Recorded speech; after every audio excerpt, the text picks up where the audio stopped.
नून league की team का हिस्सा भी रहे हैं। वो कह रहे हैं ये मुल्क दिवालिया हो गया है। वो सच्ची कह रहे हैं। एक बंदे का 1500 बिल आता है बत्ती का, उसको 15,000 आ जाए वो क्या करेगा? होगा। को दिवालिया करने में सबसे बड़ा हाथ आपको किसका लगता है? ये 2-3 कंपनियां ही हैं। फैसलाबाद का राना काना, उसने सीट पे ही मर जाना। जो भी आता है ना वो कहता है कि मेरे जेबें भर जाएं, आवाम जाए भाड़ में। ये इंसान बन जाए, बंदे के पुत्र बन जाएं तो पाकिस्तान सही हो जाएगा। जी अस्सलाम वालेकुम। वालेकुम सलाम बेटा। अंकल जी, पाकिस्तान मुल्क दिवालिया हो गया। डॉक्टर कैसर बंगाली साहब के मुताबिक माहिर माशियात हैं, नून लीग की टीम का हिस्सा भी रहे हैं।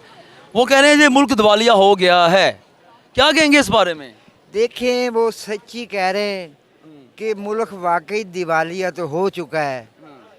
तो अगर आप लोग चाहते हैं कि ये मुल्क तरक्की करे, सभी जितने लीडर हैं, ये जितने इनके कैंडिडेट हैं, वो अपनी अपनी जेब में से पैसा निकालें, गवर्नमेंट के ख़जाने में जमा कराएं, अपने अपने मकान गाड़ियां बेच दें और ख़ुद कच्छों में आ जाएं और जूती की जगह पे शॉपर बांधें पैरों पे। अच्छा। यानी वहाँ से शॉपर मिल जाते हैं 2-2 किलो वाले, वो पहन लें तो पाकिस्तान भी तरक्की करेगा और माशरा भी जो है वो पढ़ा लिखा बन जाएगा। अच्छा, शॉपर पहनने से? शॉपर पहनने से। ये शॉपर नहीं पहनते। अच्छा। जैसे आपको पता है कि फैसलाबाद का राना काना, फैसलाबाद का राना? हाँ जी, फैसलाबाद का राना काना, फैसलाबाद का राना काना, उसने सीट पे ही मर जाना, उसके साथ कुछ नहीं जाना। अच्छा। वो आया अकेला था तो अकेला ही जाना। ये चीज़ है, राने पे राना, राना ही काना। ये सम्मा सुहाना सुहाना, कभी छोड़ के ना जाना, हाय जाने जाना, कुर्सी पे मर जाना, राने पे राना, ये हुई काना, ये हुई काना और ये हुई काम खराब करने वाला पाकिस्तान का।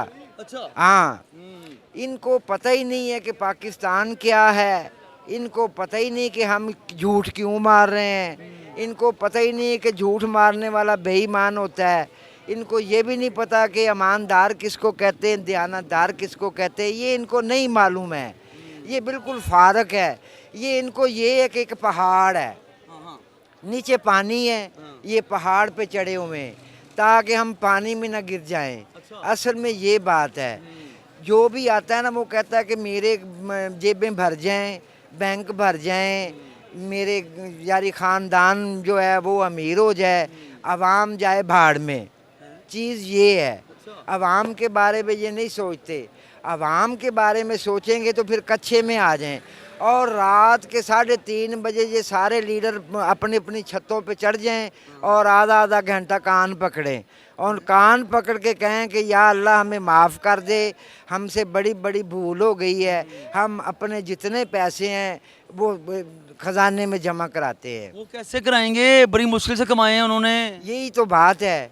अगर कराएंगे नहीं तो ये पाकिस्तान क्राइम में ही बंधा रहेगा, पाकिस्तान नहीं आज़ाद होगा। पाकिस्तान को अगर आज़ाद करना है ना तो इनके ऊपर 5-5 ईंटें रखें, कच्छा पनवा के, और रात को 3:30 बजे तक इनके ऊपर ईंटें होनी चाहिए। सुबह उठे, नहाएं धोएं, नमाज पढ़े, अल्लाह का नाम लें और बरकत डालेगा मालिक जो ऊपर बैठा है। वो देख रहा है, ये भूले हुए हैं, ये भूले हुए हैं। असल में ये बात है, इनको अल्लाह याद नहीं है। ये कहते हैं कि जो वहाँ जाएंगे तो देखा जाएगा, वहाँ जाएंगे तो देखा जाएगा। ये ऐसी बात नहीं है। वो उधर भी देख रहा है, इधर भी देख रहा है। वो कह रहा है शार्क से करीब हूँ। मैं कहता हूँ शार्क के क्या, वो इनके अंदर में है। ये इंसान बन जाए, बंदे के पुत्र बन जाएं तो पाकिस्तान सही हो जाएगा। अगर अपनी अपनी जेबें भरेंगे, वो भर के 2 साल 4 साल हुकूमत की, वो निकल गया, दूसरा आ गया, वो निकल गया, तीसरा आ गया, ऐसे देखते देखते मुझे 70 साल हो गए हैं। नहीं तो पाकिस्तान का कसूर क्या है? पाकिस्तानियों का क्या कसूर है जो इतना बेरोजगारी में चले गए हैं, खुदकुशियाँ करने लग गए हैं? उनके बिल इतने आ रहे हैं कि अपनी गाड़ियाँ, मोटरसाइकिलें, साइकिलें बेच के बिल जमा करवा रहे हैं। वो ऐसी है, दिवालिया कर दिया मुल्क को। मैं कहता हूँ आने वाले वक्त में ये जो लैलन की जूती होती है ना टूटी हुई, वो भी बेचेंगे और कहेंगे हमने शकरकंदी खानी है। ऐसे हालात पाकिस्तान में आ जाएंगे और ये लोग ही बना रहे हैं। एक बंदे का 1500 बिल आता है बत्ती का, उसको 15,000 आ जाए वो क्या करेगा? खुदकुशी करेगा। वो खुदकुशी भी करेगा और इनको बरदुआएं भी देगा। और वो क्या माड़ा बंदा कर सकता है? जैसे ये क्या आपको बताऊं, ना इस तरह ना उस तरह फिर किस तरह, ना इस तरह ना उस तरह फिर किस तरह, नवाज शरीफ कन्ना वाला उस तरह, ये सब खा गए हैं। बिल्कुल, ये बिल्कुल खा गए हैं। और मैं तो यही कहूँगा कि ये बंदे के पुत्र बन जाएं तो फिर ये पाकिस्तान सही होगा। ये पहले तो इतने सीरियस हैं पाकिस्तान से, ये पाकिस्तान का कर्जा उतारें, पाकिस्तान का कर्जा उतारें, आवाम को तहफ़्फ़ुज़ में लें, आवाम को पता चलेगा कि इन्होंने कुछ ना कुछ किया है। फिर सारी आवाम के जितने गरीब आदमी हैं उनको मोटरसाइकिलें दें। अच्छा। हाँ, और इनके घर का किराया भी दें जो किराए पे रहते हैं, और हफ्ते का राशन इनके घरों में भेजें, जिसमें 2 दर्जन चितरी वाले केले, 20 किलो आटे का थैला और रोज़ाना की मामूलियात के मुताबिक सब्ज़ियाँ दालें इनके घरों में भेजें। तो फिर ये मानेंगे ये अवाम के हमारा लीडर सही है। अगर ये नहीं दे सकते तो फिर कुछ भी नहीं कर सकते। ये कर सकते हैं कि जिसके पास 15,000 है ना, ये खुर्द बीन लगा के देख लेते हैं कि इसको बिल भेज दो, अच्छा, जिसके पास पैसे देखते हैं उसको बिल भेज देते हैं। तो उसको बिल भेज देते हैं। बस ऐसे ही ये चल रहा है और ऐसे ही ये मैसेज क्या चलाएंगे। देंगे गवर्नमेंट को, मैसेज क्या देंगे? मैं तो यही कहता हूँ कि आप ऐसे करें कि आप ईमानदारी बरतें। जब ईमानदारी बरतेंगे ना तो सारा मसला ही सही हो जाएगा। हमारे जितने लीडर हैं वो घर बैठ के रात को झूठ मारते हैं कि या मौला हमें उनसे मिलाना जो हमें पैसे दे। ये नहीं देते, ये लोगों से लेते हैं।